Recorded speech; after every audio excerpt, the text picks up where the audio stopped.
આ તરફ અમદાવાદના જોધપુરમાં કન્સ્ટ્રક્શન સાઇટની દિવાલ ધસી પડવાનો મામલો। એક જ કન્સ્ટ્રક્શન સાઇટમાં અલગ અલગ જગ્યાની 3 દિવાલ ધસી પડી। બિલ્ડરની બેદરકારી હોવાનો સ્થાનિકોનો આક્ષેપ છે। કન્સ્ટ્રક્શન સાઇટની 3 બાજુની દિવાલો ધસી પડતા કામગીરી પર સવાલ। કોર્પોરેશન દ્વારા રજા ચિઠ્ઠી કેન્સલ કરવામાં આવી। આજુબાજુના બિલ્ડિંગના રહીશોના જીવ પડીકે બંધાયા છે। ચોમાસામાં વરસાદના સમયે માત્ર ને માત્ર વરસાદી પાણી ભરાય છે તેવું બિલકુલ નથી।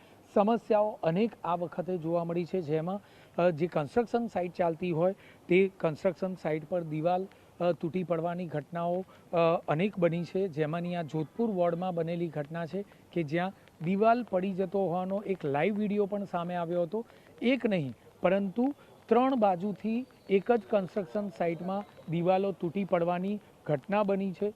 બિલ્ડરની આખરે ક્યાં ચૂક હતી, કયા પ્રકારની બેદરકારી હતી તે એક તપાસનો વિષય છે, પરંતુ એક બાબત સ્પષ્ટ છે કે જો આ જ પ્રકારની કામગીરીમાં જો કોઈ બેદરકારી રાખવામાં આવી હોત અને કદાચ અહીં એપાર્ટમેન્ટ ઊભા કરી દેવામાં આવ્યા હોત તો તે કેટલા સેફ ગણાત તે સૌથી મહત્ત્વની બાબત ગણી શકાય છે। જે રીતે આ ઘટના બની છે તે ખૂબ જ જોખમી રીતે બની છે। આજુબાજુમાં જે આવેલા ફ્લેટ છે તે પણ હવે તેમના જીવ પણ પડીકે બંધાયા છે તે પ્રકારનું સ્પષ્ટપણે જોવા મળી રહ્યું છે।